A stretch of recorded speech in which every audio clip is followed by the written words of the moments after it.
Hi friends, welcome to Dhanya's family vlog. അപ്പോൾ നമുക്ക് നല്ലൊരു അടിപൊളി വെറൈറ്റി ആയിട്ടുള്ള ഒരു മസാല ഓംലെറ്റ് ആയാലോ. നമ്മൾ സാധാരണ ഓംലെറ്റ് തയ്യാറാക്കുന്നവരാണല്ലേ. അപ്പോൾ നമ്മൾ ഡെയിലി ഒരേ തരത്തിൽ തയ്യാറാക്കുന്നതിനേക്കാളും നമുക്ക് ഇടയ്ക്കൊന്ന് മാറ്റി തയ്യാറാക്കി കൊടുത്തു നോക്കൂ. നമ്മളെ വീട്ടിലുള്ളവർക്ക്, നമ്മളെ മക്കൾക്കൊക്കെ നല്ലോണം ഇഷ്ടപ്പെടും കേട്ടോ. അപ്പോൾ നമുക്ക് വെറൈറ്റി ആയിട്ട് ഒരു ഓംലെറ്റായി നമ്മുടെ മസാല ഓംലെറ്റ് നമുക്ക് തയ്യാറാക്കുന്നത് എങ്ങനെയാണെന്ന് നോക്കാം. അപ്പോൾ അതിനുവേണ്ടി ഞാൻ ഒരു ബൗളെടുത്ത് അതിലേക്ക് 3 മുട്ട പൊട്ടിച്ച് വെച്ചിട്ടുണ്ട്. ഇനി അത് നല്ലോണം നമുക്കൊന്ന് അടിച്ചു വതപ്പിച്ചെടുക്കണം കേട്ടോ. നമ്മൾ ഇപ്പോഴായാലും നമ്മൾ ഓംലെറ്റ് തയ്യാറാക്കുന്ന സമയത്താണെങ്കിൽ ശരിയാണ്, നമ്മൾ മുട്ട നല്ലോണം പതപ്പിച്ചെടുക്കുമ്പോഴാണ് നമുക്ക് ആ ഒരു പെർഫെക്റ്റ് ആയിട്ടൊരു ഓംലെറ്റ് കിട്ടുന്നത്. അപ്പോൾ ഞാൻ മുട്ട നല്ലോണം പതപ്പിച്ചെടുത്തിട്ടുണ്ട്. ഇനി ഇതിലേക്ക് നമുക്ക് കുറച്ച് സാധനങ്ങളും കൂടെ ആഡ് ചെയ്തെടുക്കണം. ഒരു മീഡിയം സൈസ് സവാള ചെറുതായിട്ട് കട്ട് ചെയ്തെടുത്തിട്ടുണ്ട് കേട്ടോ. അത് നമുക്ക് ഇതിലോട്ട് ചേർത്ത് കൊടുക്കാം. അതിനോടൊപ്പം തന്നെ എൻ്റെ കയ്യിലുണ്ടായിരുന്ന ഒരു വലിയ തക്കാളിയാണ്, അതിൻ്റെ പകുതി ഞാൻ ചെറുതായിട്ട് കട്ട് ചെയ്തെടുത്തിട്ടുണ്ട്. അതിനോടൊപ്പം ഒരു കൈപ്പിടി മല്ലിയിലയും കുറച്ച് കറിവേപ്പിലയും ഒരു പച്ചമുളകും കട്ട് ചെയ്ത് ഇട്ടിട്ടുണ്ട് കേട്ടോ. ഇനി നിങ്ങളുടെ കയ്യിലുള്ളത് വലിയ തക്കാളിയാണെങ്കിൽ അതിൻ്റെ പകുതി കട്ട് ചെയ്തെടുത്താൽ മതി, ചെറുതാണെങ്കിൽ അത് ഫുള്ളായിട്ട് എടുക്കാം കേട്ടോ. ഇനി അതിനോടൊപ്പം നമുക്ക് 1 ടേബിൾ സ്പൂൺ ഇഞ്ചി വെളുത്തുള്ളി പേസ്റ്റും കൂടെ ആഡ് ചെയ്തിട്ടുണ്ട്. എന്തെങ്കിലും പേസ്റ്റ് ഇല്ലാത്തതുകൊണ്ട് ഞാൻ ചെറുതായിട്ട് കട്ട് ചെയ്ത് ചതച്ചെടുത്താണ് കേട്ടോ ചേർത്തിരിക്കുന്നത്.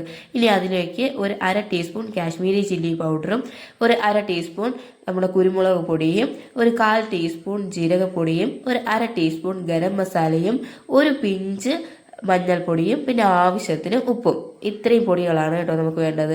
ഇതെല്ലാം കൂടെ നല്ലോണം നമുക്കൊന്ന് മിക്സ് ചെയ്ത് കൊടുക്കാമേ. ഈ പൊടികളെല്ലാം ഞാൻ എൻ്റെ ഡിസ്ക്രിപ്ഷൻ ബോക്സിൽ കൊടുത്തിരിക്കാം കേട്ടോ, അതൊന്ന് നോക്കിക്കോണേ. ഇനി ഇതാ നമ്മൾ പൊടികളെല്ലാം കൂടെ നല്ലോണം ഒന്ന് മിക്സ് ചെയ്ത് കൊടുക്കണേ. ഞാൻ നേരത്തെ പറഞ്ഞതുപോലെ നമുക്ക് നല്ലോണം ഇതെല്ലാം കൂടെ ഒന്ന് അടിച്ച് പതപ്പിച്ചെടുക്കണം കേട്ടോ. അപ്പോഴാണ് നമ്മുടെ മസാല ഓംലെറ്റ് പെർഫെക്റ്റ് ആയിട്ട് നമുക്ക് കിട്ടുന്നത് കേട്ടോ.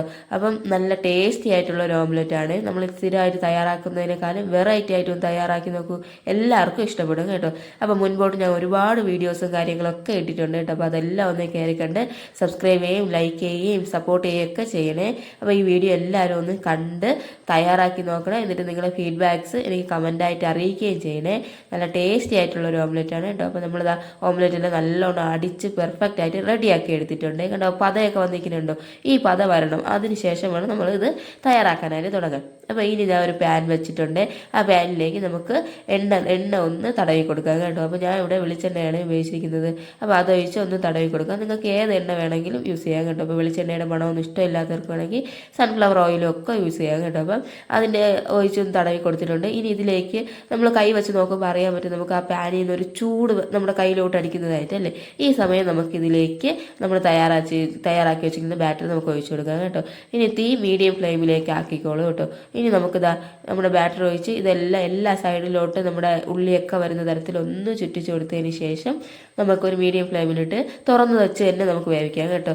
ഒരു 5 മിനിറ്റ് അതൊന്ന് അതിൻ്റെ അടിഭാഗമൊക്കെ ഒന്ന് വെന്തതിന് ശേഷം നമുക്കിത് തവിയിട്ടൊക്കെ ഒന്ന് നമുക്ക് ഇളക്കി കൊടുക്കുമ്പോൾ നമുക്ക് അറിയാൻ പറ്റും അടിഭാഗം വെന്തത് കേട്ടോ. അപ്പോൾ ആ വേവുന്ന സമയത്ത് നമുക്കിതൊന്ന് തിരിച്ചിട്ട് കൊടുക്കാമേ. തിരിച്ചിടുമ്പോൾ സൂക്ഷിച്ച് തിരിച്ചിടണേ, പതുക്കെ തിരിച്ചിടണേ, കാരണം ഇത് പൊട്ടിപ്പോവാൻ സാധ്യതയുണ്ട്. അപ്പോൾ അതാ പതുക്കെ ഒന്ന് തിരിച്ചിട്ട് കൊടുത്തിട്ടുണ്ട്. അപ്പോൾ അടിഭാഗം വെന്തതിന് ശേഷം നമുക്കിത് പതുക്കെ ഒരു പാത്രത്തിലോട്ട് മാറ്റിയെടുക്കാമേ. അപ്പോൾ അത് മാറ്റിയെടുത്തിട്ടുണ്ട്.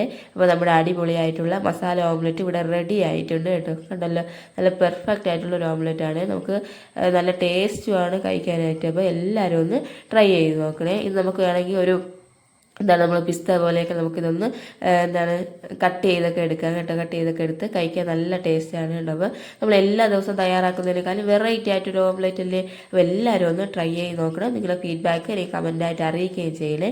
അപ്പോൾ മറ്റൊരു അടിപൊളി റെസിപ്പി ആയിട്ട് നമുക്ക് വീണ്ടും കാണാം. അതുവരെ till then take care, bye bye.